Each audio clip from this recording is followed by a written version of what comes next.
welcome to the Quarter Life Crisis. I'm your host, Hippy. So today's episode is going to be a little different. We have a guest host who I will introduce here shortly. So today's episode, we're going to be talking about first generation in America, first generation in college, and just overall what it's like being first generation. So today's host, my very first host on my podcast is my brother Nohom. Nohom, you want to introduce yourself? Yeah, it's an honor to be on here. Appreciate you bringing me on. First guest. It's my first podcast ever, so should be fun. But yeah, my name is Nohom. I'm the younger brother. Well, middle brother, I say. We got a little one under us. But yeah, I'm in school right now. I'm a senior. I go to Nohom, and it's in Terre Haute, Indiana, studying mechanical engineering, and that's pretty much uh, all about me, really. Sounds good. So yes, Nahum is my younger brother, not my youngest. We have a youngest brother. He's 17. He's also a senior in high school. Yeah. So me and Nahum, so I am 25. Nahum is 23. So we have a 2.5 age difference. So it's really interesting because it's like he's my younger brother, but it's also like Grew up we grew up together, so we're kind of very close in age. So yeah, but our experience with being first generation in America has been interesting. I know you would probably Yeah, say the same thing.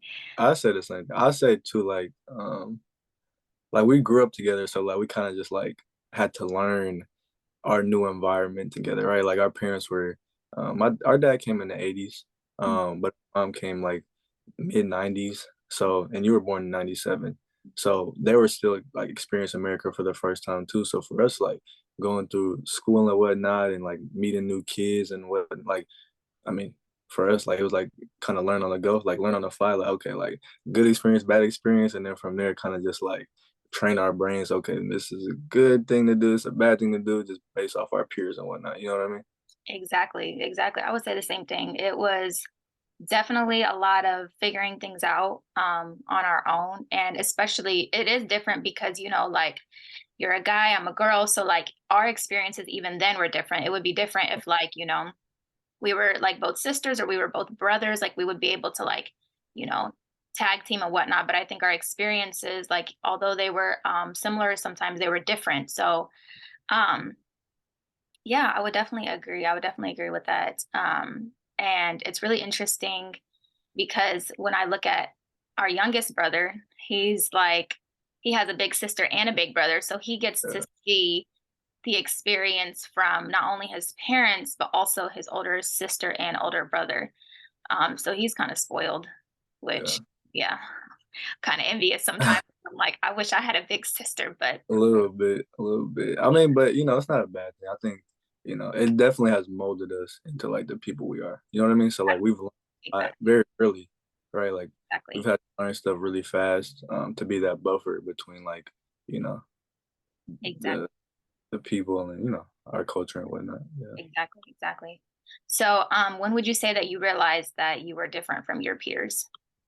I don't think as a kid you realize it. Like when you were super young, like we're in Seattle.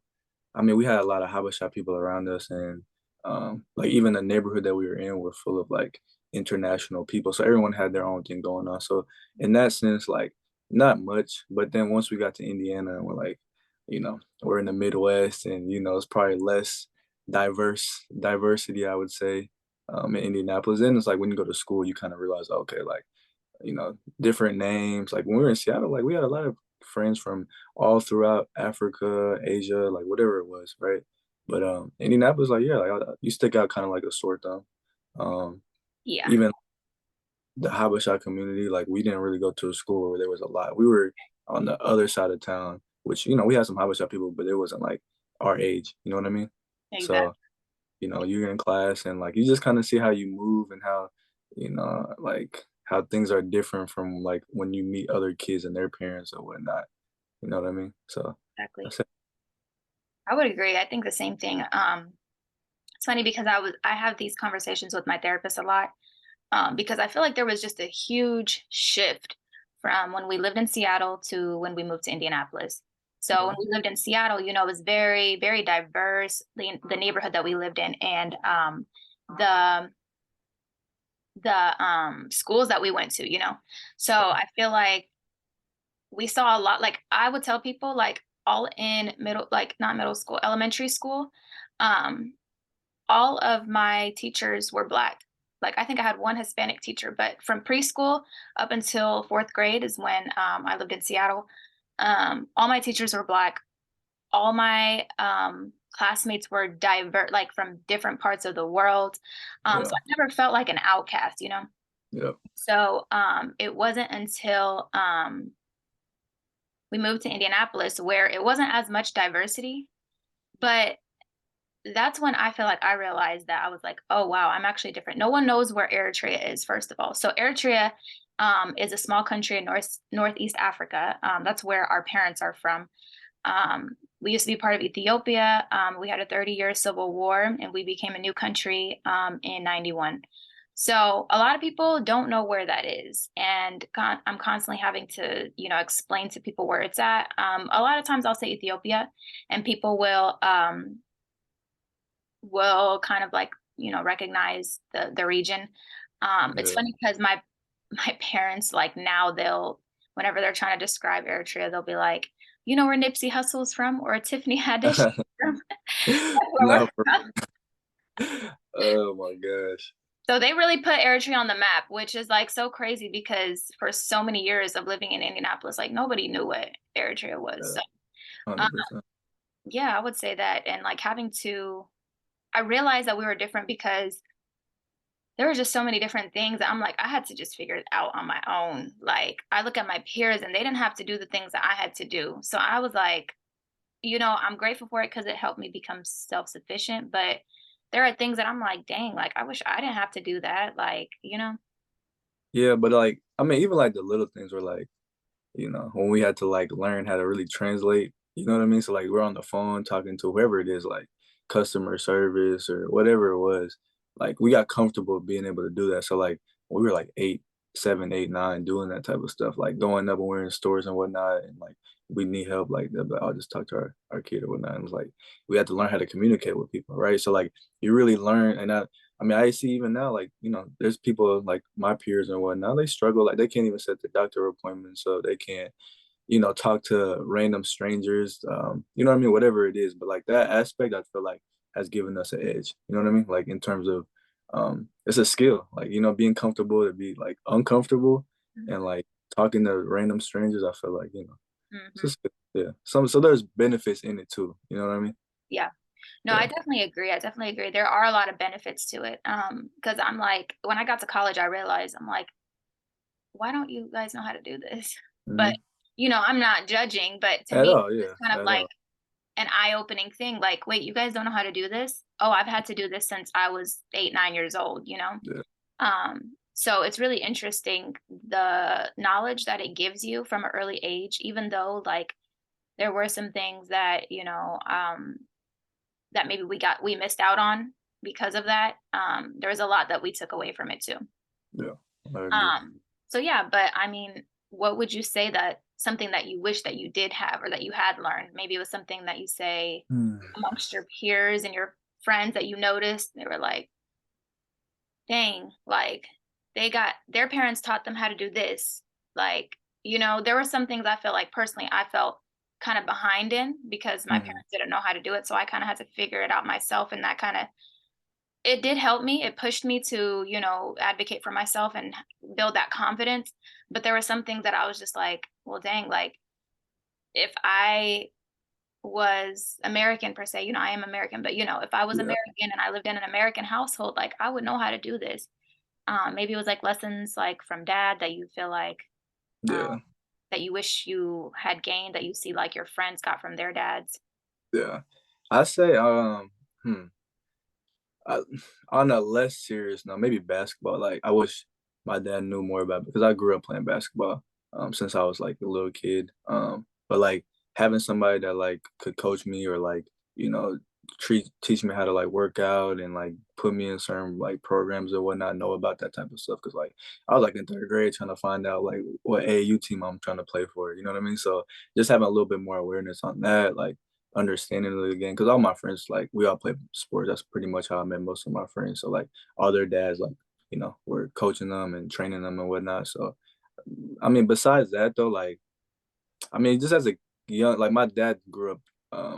I mean, he left Asmara like around what 18, 19, around that time. So like he pretty much grew up in a whole different country. So like those young years, like there's not much you can really teach your son like how to go through like whatever you go through, right? Like it's different going to school here in America, especially if when you stick out like a sore thumb. So like, you know what I mean, trying to learn the how to be a boy or a young like man, like how to try to fit in or whatnot. Like, cause like you're different as it is. So like, you're just trying to like learn, as much as you can to not be as like stick out as much as possible. So I mean, there's not, you know what I mean. So you just gotta go through that. I don't think there was anything he could have done, but like, I say the best thing he has did is like instill like the worth ethic, the the idea that like it's never enough. Like it's never good is never good enough. You know what I mean? Like you come in with like decent grades and it's like, nah, like it's not 4.0. Like, nah, go back. You can't. It's not gonna work. So that even mindset and that tough love, I feel like for a young man, like that molds you into like, being mentally tough, right? So like you're not as emotional about people like saying negative things about you or you know what I mean or in terms of like constructive criticism it wasn't like as constructive but like you kind of learn to build that barrier and it makes you tougher and I think that's a good thing for especially for men right like I don't think um we're supposed to be coddled or anything like that I think that we are supposed to like go through it in whatever capacity that looks like but go through it challenge yourself push yourself because at the end of the day I feel like the most important thing that like you can get out of like growing up is like that self accountability, like being accountable for yourself. And I know you talked about it in one of your episodes, like the discipline, like being disciplined, like learning that. I think I learned that from him because he would get up every day at the same time, go to work. You know what I mean? Like he works for a living and like he'll stay up all night, like night pretty much working. And like he wouldn't complain about it. Get up the next morning, do the same thing. It's just like routine and like that for sure. Just watching from learning that, I think it was really impactful for me, at least now. Yeah, I agree. I think that and that just sparked like a memory for me. So I remember when we were young, when we used to live in Seattle and he was going to the technical school that he went to. Yeah, yeah. And he would, my mom was working a lot. I think at one point she was working two jobs. We didn't really, at one point, like I would say, I don't know if you remember, you would agree, but I didn't really, like, I wouldn't see my mom as much because she was at work a lot. Like, we spent a lot of time with our dad. He's the one that would help us get ready for school, I would say. At one point, mom would, but he was like all weekends we spent with him. He would take us Mhm. downtown. He would take us to Starbucks. We love Yeah, I Starbucks. remember. Yeah. They had this thing that was called Butterhorns. Yeah, I remember that. I forgot the name, but I remember those. Yeah, I was like addicted to those. We were me both were too. addicted, or we would go to McDonald's. And I remember I would get the chicken nuggets of the barbecue sauce, and you would get the cheeseburger. But I don't Yeah. think you like cheese, right? You would just get a hamburger. I think you like the I think cheeseburger. I just got hamburgers. Yeah, because Okay, I think I started liking cheeseburgers later on, like yeah, cheese. okay, yeah. So yeah, he would always, he was the one that was taking us to the library. He was taking us to I remember there was a toy store downtown. We would just go in there and just like play with the toys. So Mm, he was like he just had to figure things out. And whenever we weren't, I don't think we were old enough for school yet at that point, but we would go to like daycare. It was this lady that lived in the same neighborhood as us. We hated going there, first of all. That was the worst daycare experience ever. We had a one babysitter, but she ended up moving. She yeah, was from Vietnam. We loved her. Second lady, we didn't really like. yeah, But yeah. he would get us ready every day to go to daycare, like drop us off.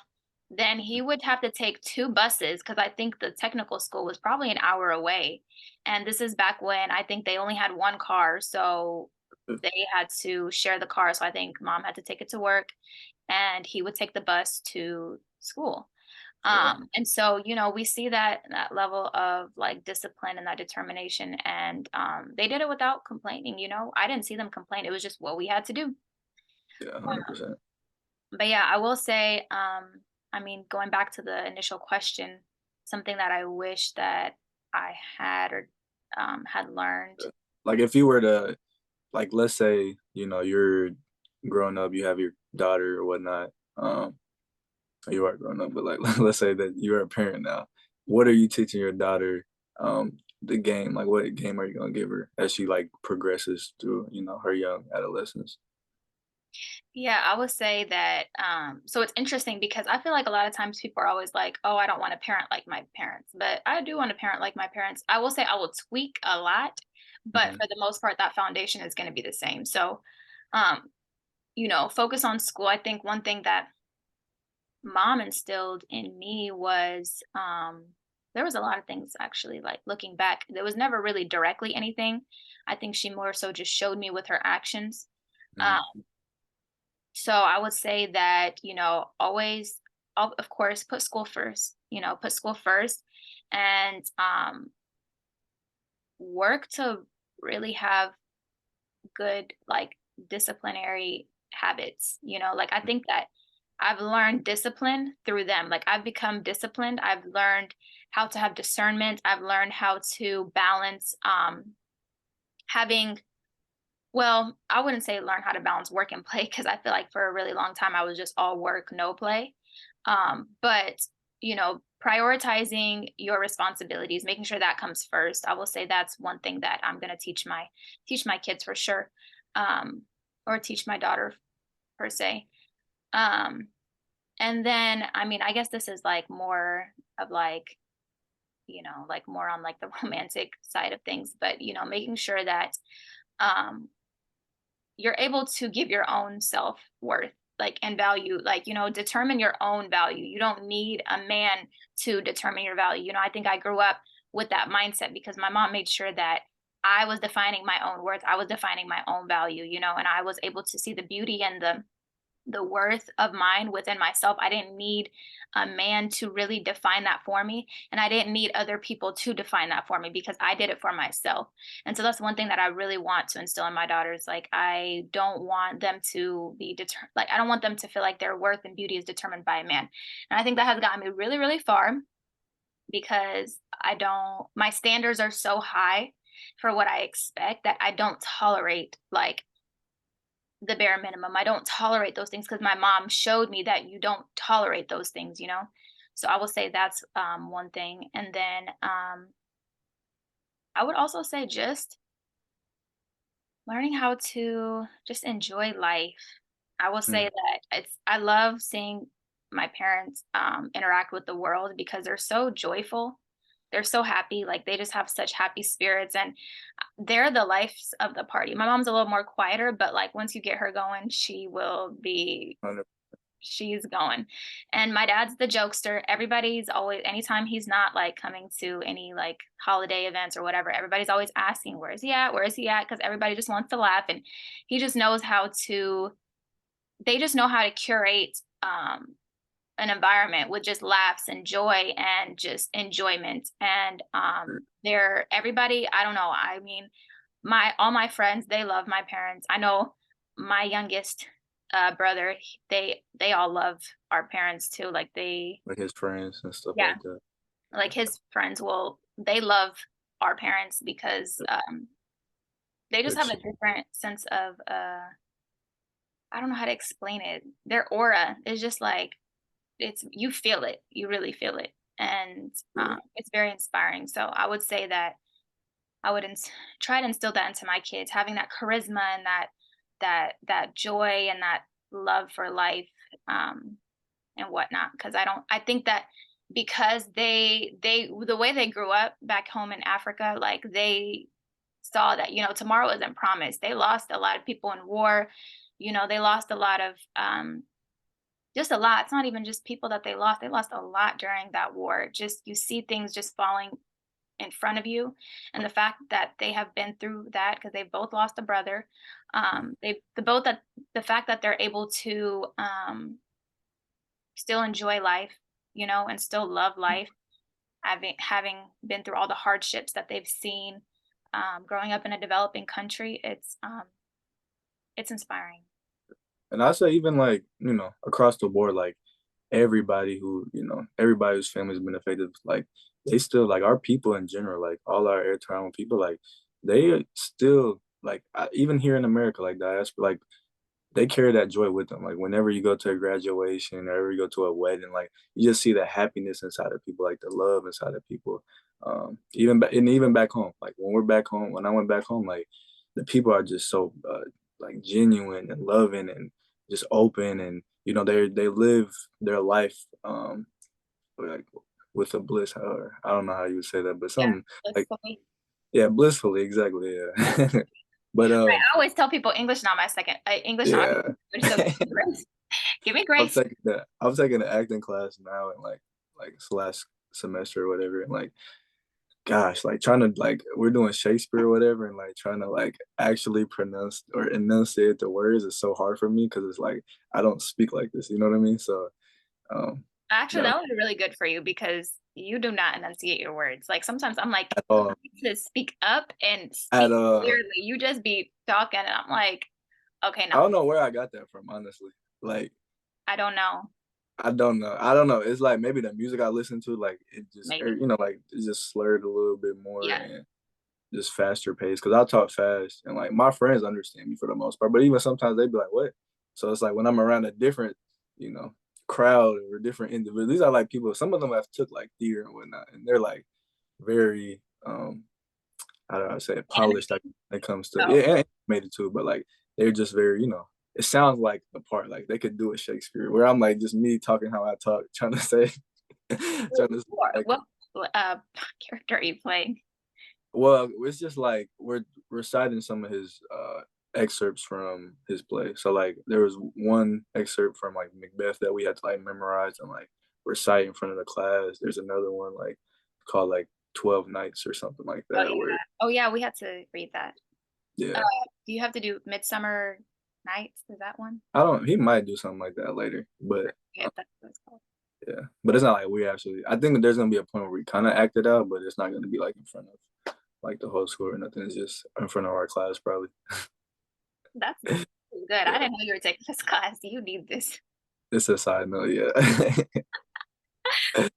I'm weak. But yeah, no, I agree. I agree. I think our people are just one of a kind, like very just humble and Yeah. um just a lot And of things. respectful. Like I'd say, because even when I went back, like I remember there's this old guy. There's an old guy and a younger dude. He's probably like 30. The old guy was probably like 65 or whatever. And they were like arguing about something. And he was just like, basically like scolding him a little bit. And then like the older guy or the younger guy, like he's just like, you know what, you're right, and just kind of like walked away. Like I've never seen that ever happen. Like I feel like here is like somebody's bound. Even if it's an old person, I've seen old people get hit on. Like you know what I mean? Whereas like that would even cross people's mind back home. So I just feel like just the the culture is just different. Man. I don't know. It's different. I definitely love repping where we're from because I mean it really made us like even Yeah, here like we've been instilled like those values have definitely been instilled in us for sure. 100%. agree. Yeah. But going back to the question, what would you say something you want to instill in your kids? Um, I'd say for sure like the hard work. Like and this is like to anybody, any younger um kid out there. Like definitely go STEM. Like I feel like just because the way that technology is advancing and where like the work is going is more leaning towards like software and just like engineers in general. And I feel like to be honest, if you're not going to go into medicine or anything like that, I feel like the best route for anybody trying to find their way, because I feel like at the end of the day, for for me personally, I feel like you can't really fill other people's cups until your cup is full or whatnot. And so, in order for you to make an impact, I feel like you need to like have a you know, get out of that scarcity mindset. So like get out of that survival instinct, and you need to make some money, like especially if you're in America, right?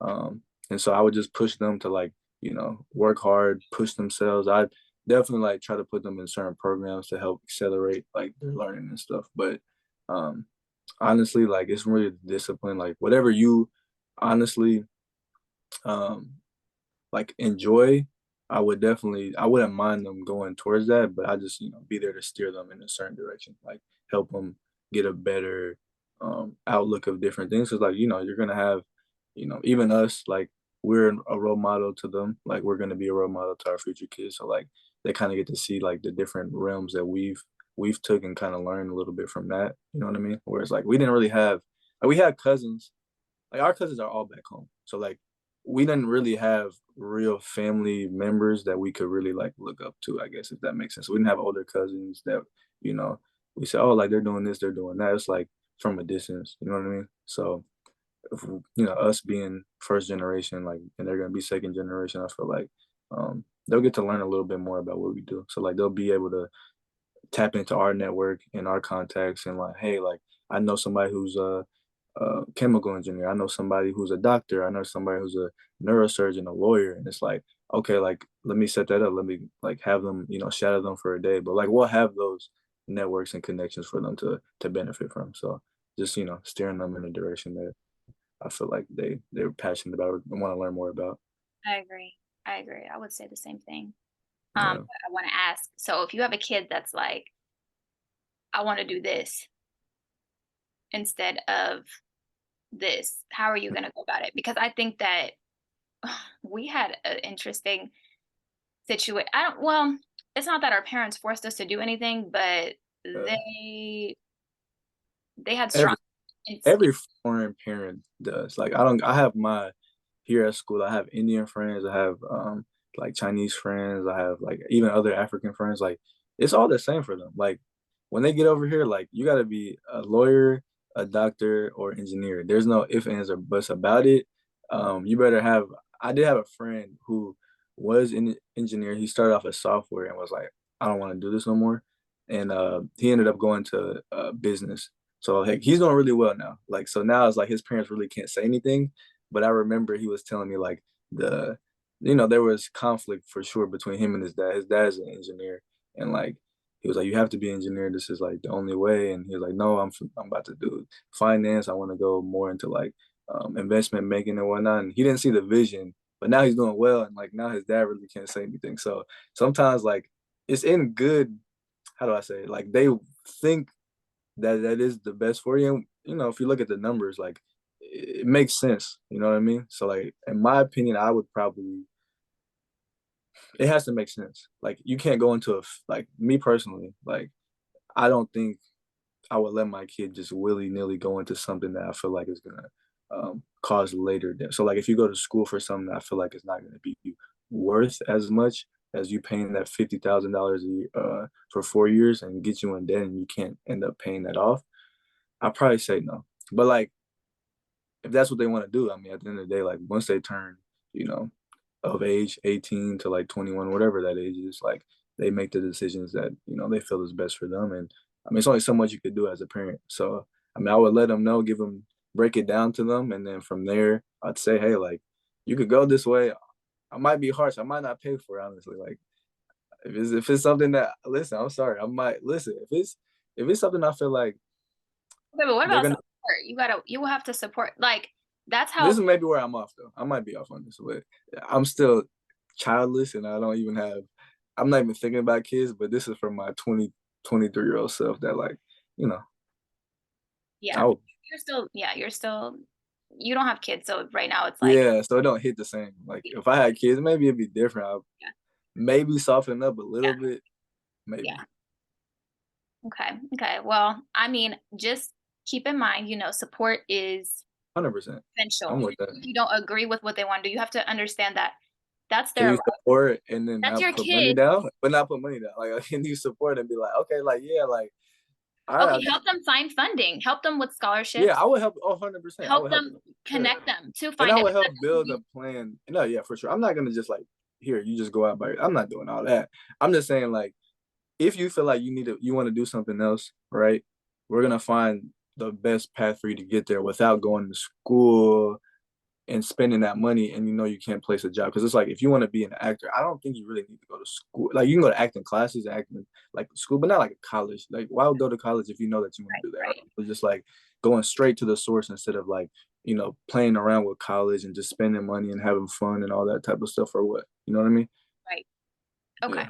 No, that makes sense. Yeah, it's just more so like helping them to configure a plan that makes sense for them so that they don't yeah, have to debt or make, bad yeah. decisions. Exactly. No, I'm there. Yeah, for sure. Yeah. Just Yeah. yeah. Okay. Well, on that note, our last question. So, from your experience, I know you're a senior in college. What would you say? What is some good advice that you would have for somebody who's first generation in America, but also first generation college students? Hmm. I'd say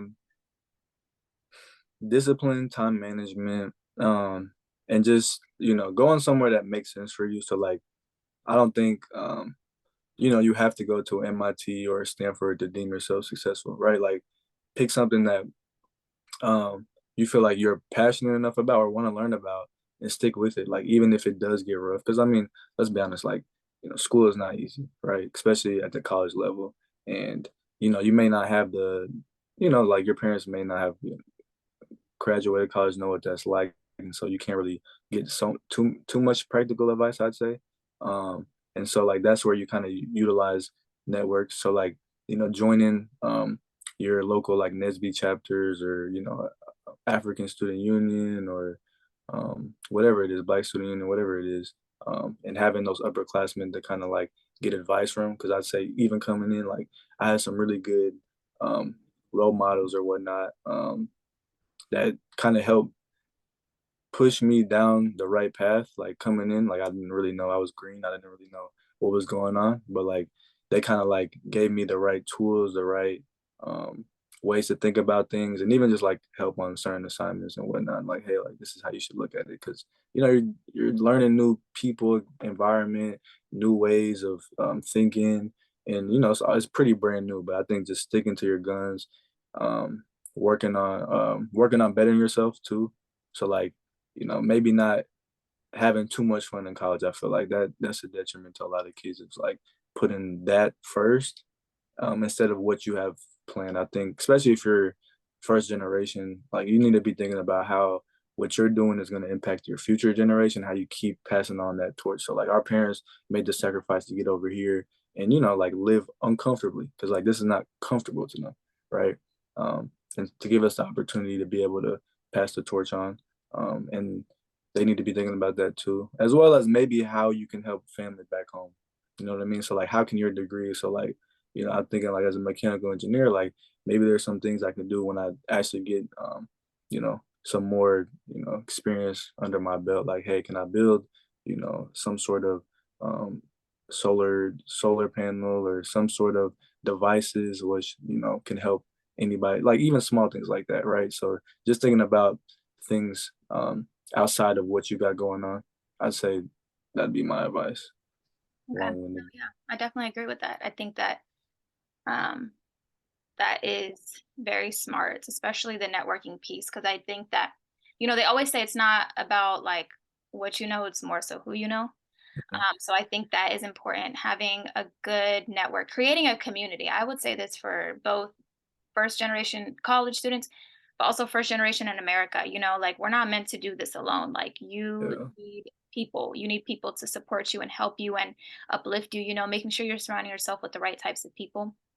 But also I would say like giving yourself some grace. Like there's just a lot of pressure that is just out there for first generation students. Um, like if you don't want to be a doctor, lawyer, like engineer and whatnot, like don't do it. Like don't go into debt doing something that you hate. Cause yeah, that's once you pay $100,000 or whatever for that degree. And I mean, being a doctor, that's like probably $300,000 plus yeah, with all of that education compiled up. Don't do it. Listen to your heart, listen to yourself, make logical, reasonable decisions. Don't think on impulse, but find guidance. Find people that, you find something that you like, go on LinkedIn, find people that are doing something similar, network with them, and find ways that you can grow in that way. If you're interested in business, if you're interested in marketing, that's outside of those three big things that we listed. But find people on LinkedIn, connect with them, see how they're doing. Like, you can honestly, I think anything is possible. Anything is possible in this. When you live in America, I mean, there are a lot of cons and whatnot in America, but there's a lot of pros too. You have the luxury of freedom. There are people out here who are working in social media. That's not even related to academia in a way, and they're making six figures plus. So whatever you find your niche, hone in on it, become an expert at it. Get to the point where you can become good and you will be able to thrive. Yeah, I agree. Focus, focus, focus. So yeah. Um, I'm sure we could go on and on about this because I feel strongly about this. 100%. I mean, I think it was a good conversation, and I'll be back eventually. So Yes, yes, there will be more. We'll have a part two for sure because I think, yeah, there's a lot of gems that we can share with people who are going through something similar, and also people who are younger than us. Because I'm like, this new generation, like we didn't have a lot like to look up to. So like now these kids nowadays, like there's a lot of but with that though, they have a lot of stuff they gotta, uh, sift through. Like I feel like a lot of these kids, like it's a lot put on them too. Like a lot of stuff that when we were times were simpler, like when we were growing up, and we're young. You know what I mean? And that's only like what we've only been around for like a little bit over 20 years, but like early 2000s, like it wasn't as much. I mean, obviously the world is the world, but like, it wasn't as much social media and all the stuff, the depression, anxiety, and all that stuff wasn't really like, I guess, talked about or, around. I feel like the effects of social media, which we could talk about another time, like, I feel like they have to go through a lot of stuff early on and grow up a little bit faster, which, could be, harder, I'd say. So agree. comes with, Yeah. No, I agree. We'll have to come back and do a follow-up episode about the effects of social media because I feel strongly about that too. yeah. But yes, well, thank you so much for taking the time to speak with us. I really do appreciate you. I know you don't, this is your first podcast, and I probably I threw you in here. No, I appreciate you having me. It's definitely, like I said, honor. I think you're killing it. You're gonna have a great show. Just keep working, like keep, being consistent, disciplined. I feel like, you're gonna speak to a certain audience and they're gonna rock with it. Thank you, thank you. I appreciate that. It felt like a FaceTime call. Yeah, 100%. Yeah. So This is we'll talk for like 2 hours or 3 hours and just like, facts. And maybe there might be a little bit of arguing in there. yeah, 100%. Arguing, but just Yeah. Yeah, yeah. This is like, cause I mean, there's even now, like, there's points I was like, I would have cut you off probably if we were on FaceTime. And be like, no, no, no. But I'm respecting the platform. okay. But I'm working. I'm working on that. Working on that. I'm working All on right. that. Well, thank you so much, Nahom. I appreciate you as always. And yeah, I think we'll have you back for sure. All right, man. I'm gonna talk to you soon. Okay. Bye. All right.